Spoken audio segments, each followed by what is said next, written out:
All right, we're back for another financial wrap up with Mr. Michael Zuber. How are you, buddy? I'm doing well, man. It's a long weekend for a lot of people, 3-day weekend. So if that's you, enjoy it, have some fun. Don't forget to make some memories, be safe, and don't forget to continually look at your buy box. The work never stops. The work never stops. This is true. Absolutely. This is Memorial Day weekend. This is May the 23rd, 2025. Let's get right into it. Redfin goes negative on housing. What is that all about, Michael? Break it down. So Redfin is the latest housing analyst to go negative on housing. What does that mean? It means that they expect home appreciation to post a negative number at the end of 2025. I believe at the early start of this year, they were calling for something right around 3% appreciation. They are now negative 1%. Again, just so we're clear, national median home price, existing home sales, just so we can put a pin in that. And really, it's kind of the basic story, right? Inventory is up 30%, demand destruction, uncertainty, all of these things. And they now expect housing to post a negative number of 1%. The other thing that's interesting on this is all the analysts, including Redfin, have been increasingly negative. So what do I mean by that? It's not unreasonable for us to think that the next time they update their forecast, which I think is about every 6 to 8 weeks, they'll even be more negative. Yep. Again, until the trend is reversed, it's like, okay, guys, well, you went from 3 to 2 to 1 to 0 to negative. All right, give me the next one. So I think they're just reacting to the news. They don't kind of think ahead like we do on this channel. If you guys remember my call for January, it was plus or minus 1% for the year, and I haven't changed that at all. Also, I called for less than 4 million in existing home sales at the beginning of the year. So I haven't changed my opinion in 5 months and likely won't change it in the next 7 months. So there you go. Redfin's negative.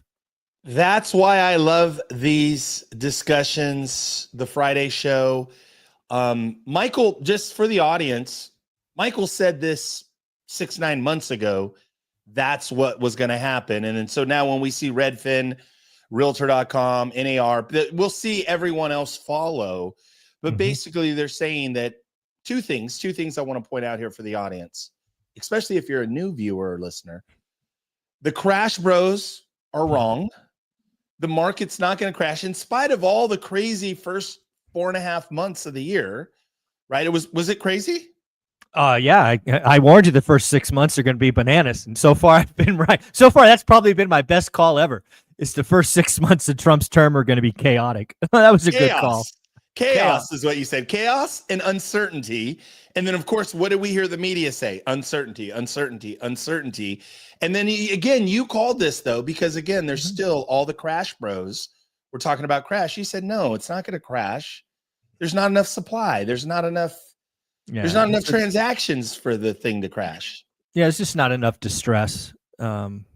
If you want to have a reasonable conversation about some damage in 2026, we can have that conversation, which I've started to think about 2026. But yeah, 2025 is just going to be a shit year. And again, what did I say? I said it's going to be the last hard year, and it's going to be the hardest of years if you're in real estate and mortgage. And again, haven't changed my opinion since January. So yeah, we're kind of in it. It kind of sucks right now. I 100%. We're in it. We're going to keep our eye on it.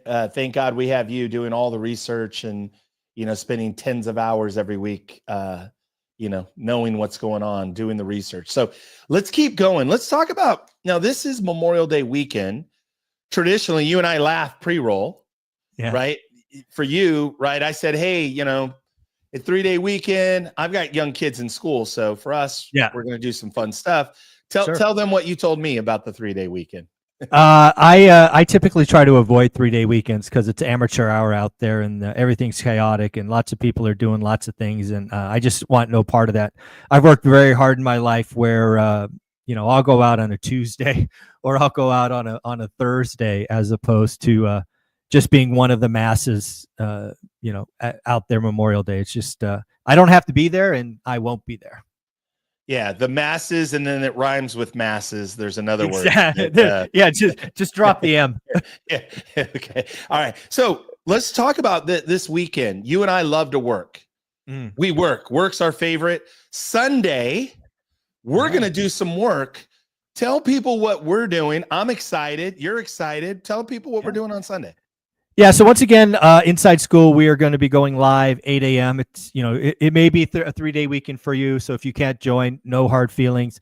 But Ty's going to be our guest speaker. Ty's going to come on with 30 years experience, 31. I have 25. So you're going to have 50 years of experience of people in the real estate industry. Ty runs a big business, does lots of creative financing, he's been a giver forever. I do want to tweak one word that Ty said.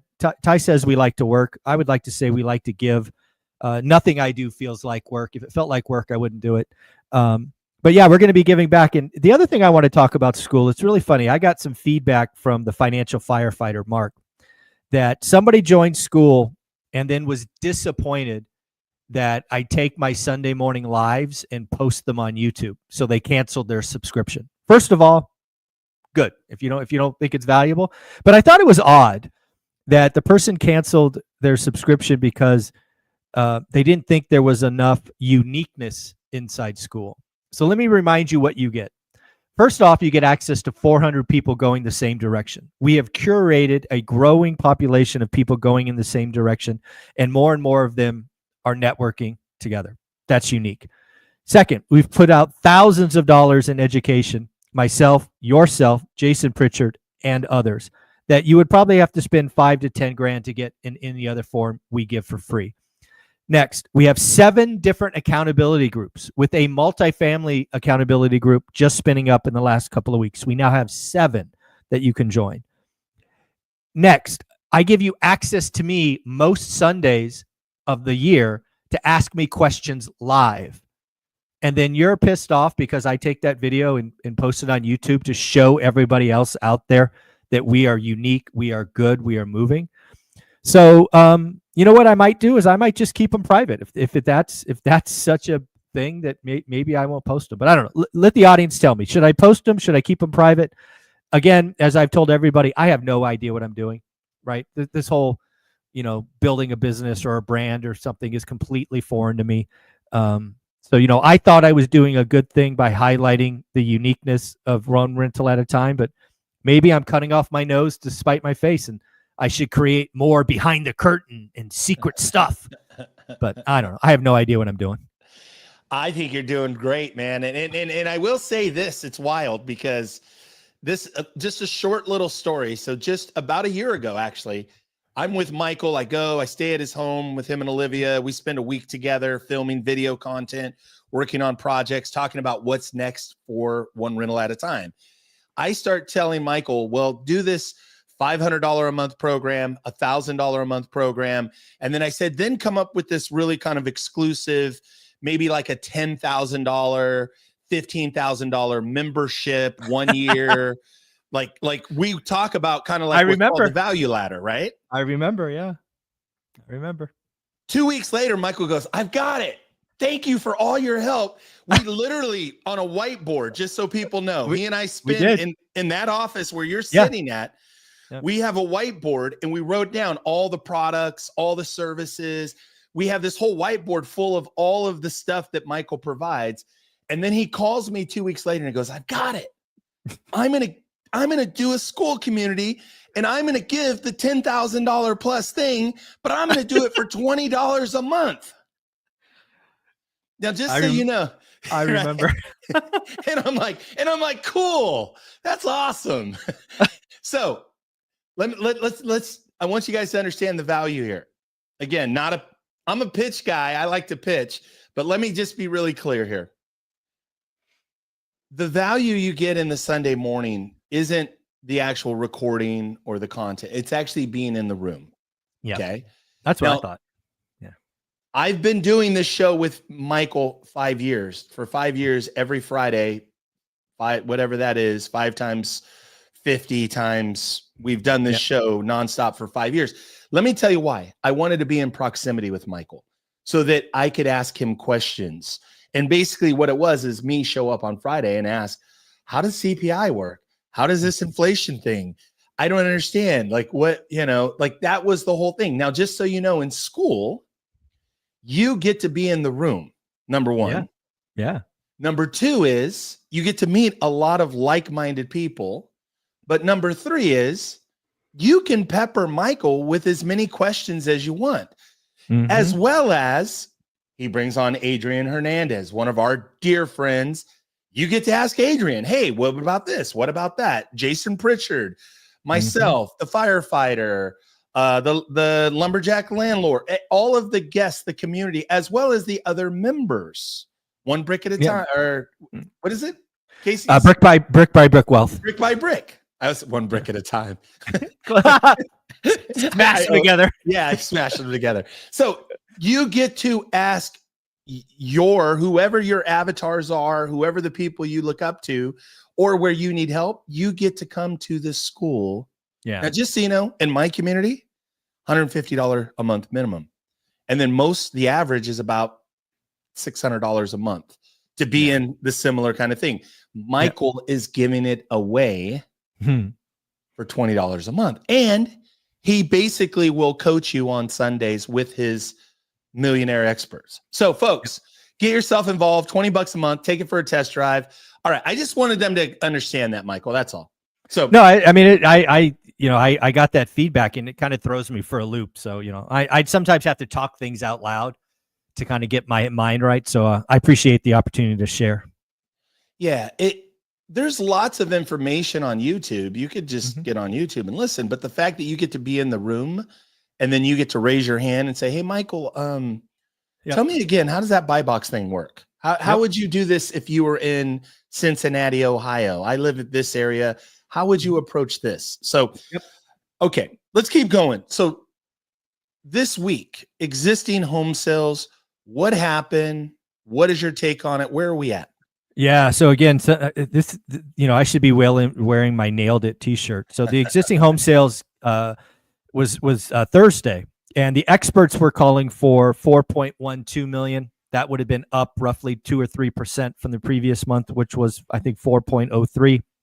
And I'm like, I don't know what these guys are smoking. We're doing 4 million or less on an annualized basis. And I nailed it again. The experts were flat out wrong. We did exactly 4 million. In fact, when you step back and you look at the non-seasonally adjusted numbers, we did 349,000, which is the second worst April in 25 years. Yeah.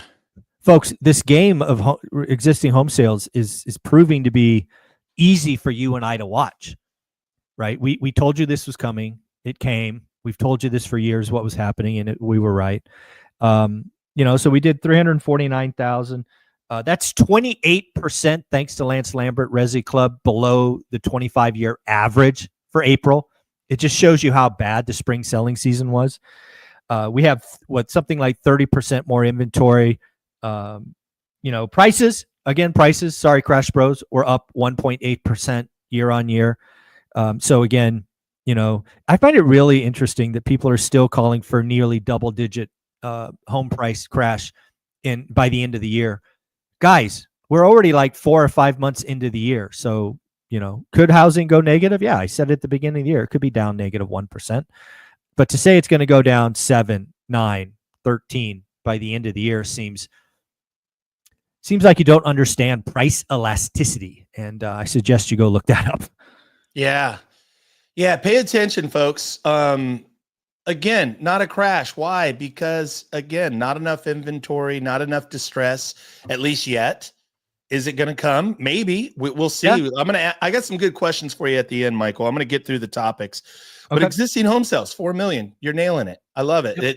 Do you still think we're going to end up sub 4 million, 3.9? Yeah, sub 4. Yeah. Again, it's going to be the hardest year.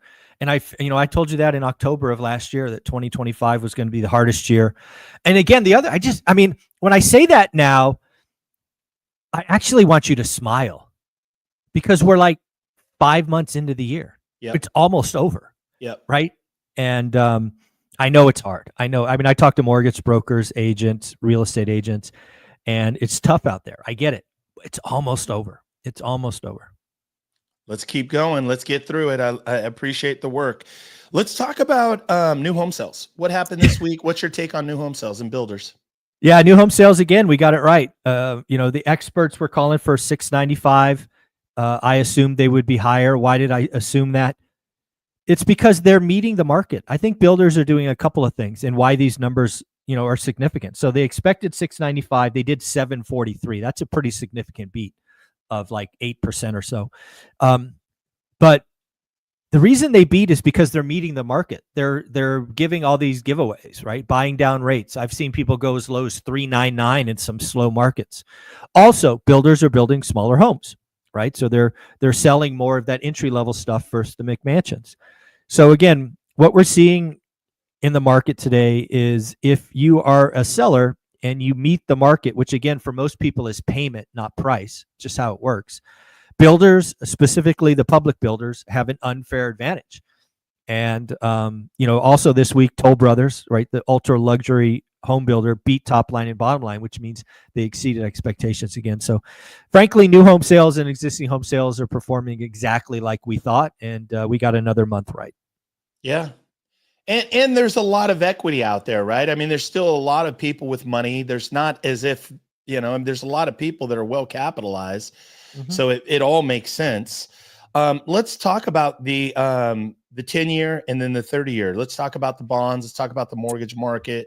What is going on and where are we? Where are we at now with this whole uncertainty piece? Yeah, so I'm going to merge this with the next topic, the bond vigilantes, because I think it's probably better to talk about them both first separately.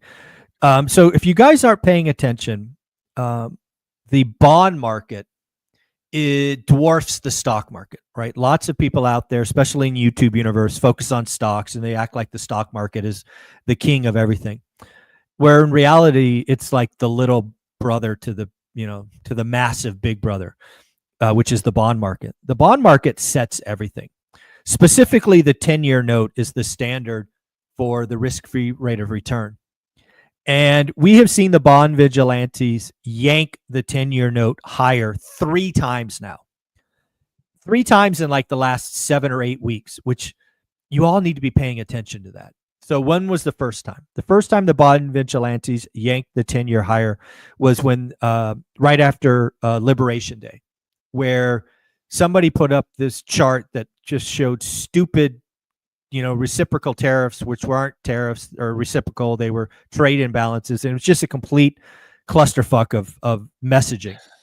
So the bond vigilantes didn't like that and they yanked higher. What happened?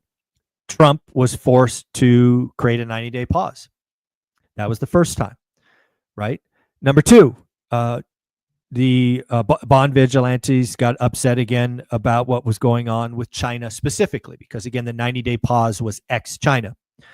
So what happened? The bond vigilantes yanked the 10-year note higher, forced Trump to respond, and he created a 90-day pause. Now what happened? Well, this tax bill, this big, beautiful bill, is estimated to add $7 to $9 trillion in debt on top of a crazy amount of debt that we already have.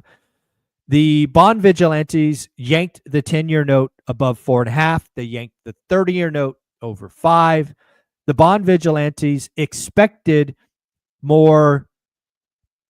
They expected less spending. They expected the administration to lower the debt, not add 20% to the debt. And the bond vigilantes are not happy. And, as of this morning, I believe the 10-year is still above 4.5 and the 30-year is still above 5. And the bond vigilantes, they could make this very painful. If the bond vigilantes continue to be unnerved by what is proposed in that big, beautiful bill, they will take the rate significantly higher, which will force the Fed into a corner where there are only 2 bad options. Right? This is like a legit concern I have. So let's just say for a minute, over the next 6 months, the 30-year goes to 6% from 5. The 10-year note goes from 4.5 to 5.2. Stuff breaks in the U.S. economy. Just flat out breaks. So now is the Fed. It's in the corner. It's trapped. It can't go anywhere. They either A, let the system burn down, or B, they become the buyer of last resort. They buy all the treasuries. We go right back to zero and they blow up the bubble again. This is like a legit concern. And, we've got to be paying attention. I suspect, like the other two times the bond vigilantes yanked rates higher, that there will be some reaction by the administration that gives the bond vigilantes more of what they want. But who knows? This could get ugly fast. How do you see this playing out? Is this something that plays out over the next 3 to 6 weeks? Is this something that plays out all summer? How is your kind of think about timeline specifically of how this bond issue you just laid out? How does it play out? I'm going to tie it with my call that the first 6 months are chaotic. So this has to be resolved by July 20th. And again, let's not forget, we probably couldn't have a better Treasury Secretary than Scott Bessent today. All right. If you don't know who Scott Bessent is, pre being the U.S. Treasury, you need to go work that out. Right. He was involved in breaking the UK market. Right. He knows how the system works better than everybody on the planet X 10 people or something. Right. He's legit a superhero when it comes to this stuff. So we couldn't have a better person. I know he sees it. I know he's communicating. And I am going to assume that he is able to move the ball in the right direction. But it's not going to be easy. It's not going to be fun. So I'm going to say July. We have to know by July 20th, which will be the end of the first 6 months or chaotic call I had earlier.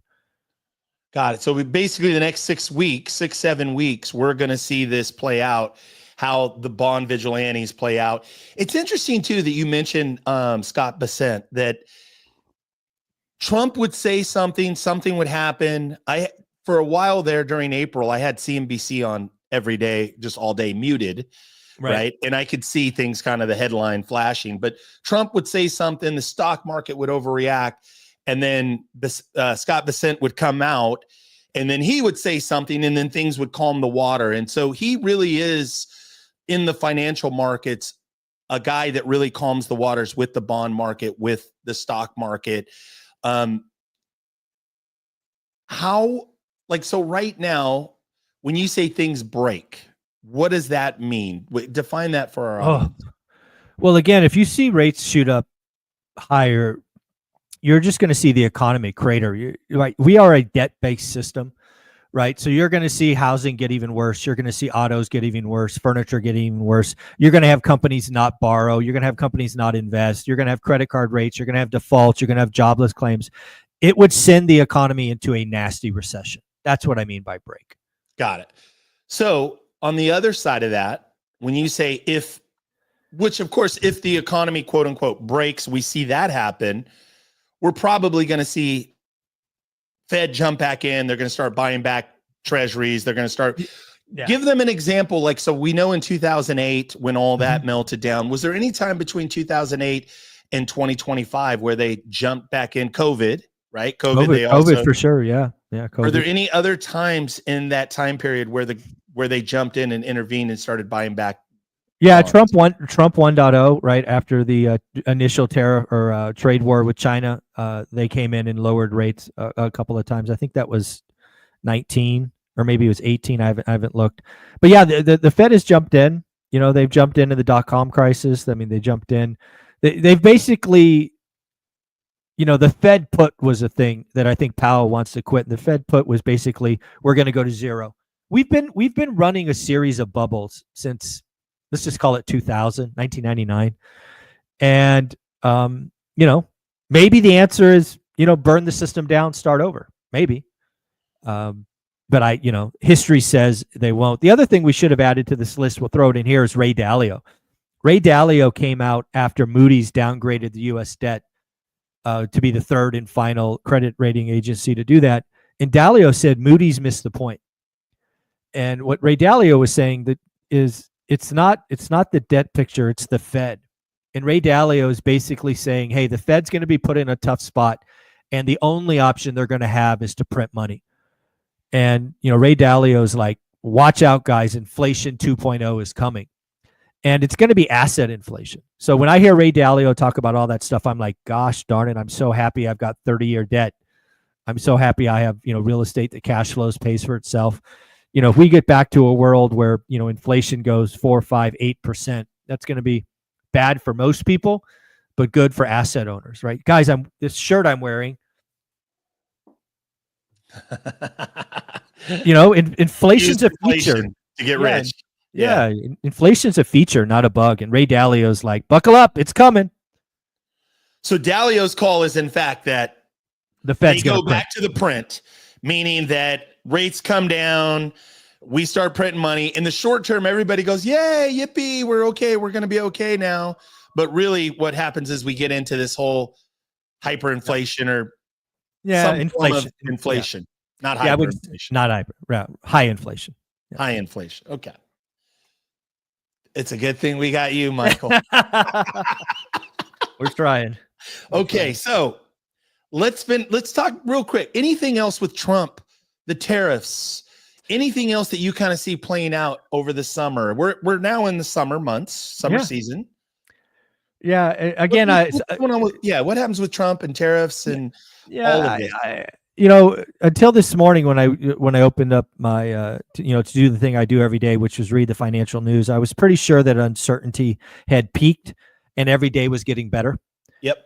Then this morning I saw a couple of posts like Apple's got to pay 25% tariff on iPhones, and the EU is going to pay 50% across the board. And again, I think a lot of people look at that as more uncertainty. And stand by. Sorry, I pulled out Mike. Sorry. So again, so what happened is, Trump had these two announcements, and I think a lot of people are going to freak out again. And I'm like, guys, haven't you learned already? Trump throws out these wild and crazy things to get a reaction. Yep. I think what's happening in the EU is we've had a lack of progress, and Trump's just going to throw a grenade into it to force progress. So, I'm going to stand by my statement that every day is still getting better, even though, we have these crazy headlines, which will freak a lot of people out. It's just how he works. You can like it or not, but at least understand it. And, I'm going to keep thinking that until I'm proven wrong. Cause again, he could come out and, do whatever he wants. He's, via executive order. So, So these headlines this morning don't concern me. I think they're just a kick in the ass to get negotiations going. He's not happy where the EU is. Getting a negotiation done with the EU is hard. Lots of countries. Also very important. One of our largest trading partners in mass. So I think what he did is just like, I don't see any progress. I'm going to throw a grenade. We'll see what happens. Here goes the roller coaster. Let's keep our seatbelts on. So Michael, let's finish strong on opportunity. So what does the one rental at a time investor, this is the year of the investor. Yep. This is the year of the deal maker. This is the year of the transaction engineer. Let's get out. Let's be, even if you're just getting started, one rental at a time. What does the one rental at a time community do from here? Where are the opportunities? Yeah, your job doesn't change. Everything I've been saying all year is still accurate. Still the year of the investor. I mean, just look at existing home sales. The fact that we did 4 million, the fact that April was the second worst in the last 25 years is a signal, and frankly, it should be permission for you to write disrespectful offers, don't pay list price, ask for credits, get repairs, and make sure you're writing deals that cash flow, regardless of cost of capital. And again, the higher rates go, the better it is for investors, because we only write, at least a one rental at a time investor, because we only write deals that make sense day one. So, rates go to 8, don't care. Rates go to 9, don't care. Rates go to 10, don't care. Just write better deals. And again, it's a numbers game. I know you guys don't believe me when you hear this, but I've lived this story so many times. You got to write lots of offers. You got to follow up lots of times, but the process is simple. So just do what others won't, and you'll have what others don't. So there you go. I love it. Do the work, folks. Get yourself involved in school. $20 a month. Sunday, we're going to be live. Now, what's different is Michael and I will be live, but you'll be in the room and you get to ask questions. You get to, like, there's so many things what we just talked about, Michael. I've got 90 more minutes of questions about when you talk about the EU, the trade, the tariffs, how does this all play? Ray Dalio's point of view, burn it down to the ground. What is that? Like, there's so many things there that we could unpack. Folks, get involved with school. $20 a month. Take it for a test drive. Sunday morning, 8 a.m. Pacific time. Michael and I will be there live. And we're going to stay until every question, right? Mm-hmm. Do you have a deadline on Sunday? No. Nope. I don't either. Every question will be answered. We'll interact. We'll dialogue. We'll coach you up on your buy box, whatever you need. Creative financing. If rates go to 8, 9, 10, Michael, better for us because we're just going to write our own terms with seller financing. Amen, brother. It's going to be a good time. Have a great Friday. Thank you, Michael, for all you do. I'll see you Sunday. Later. See you guys Sunday. Bye.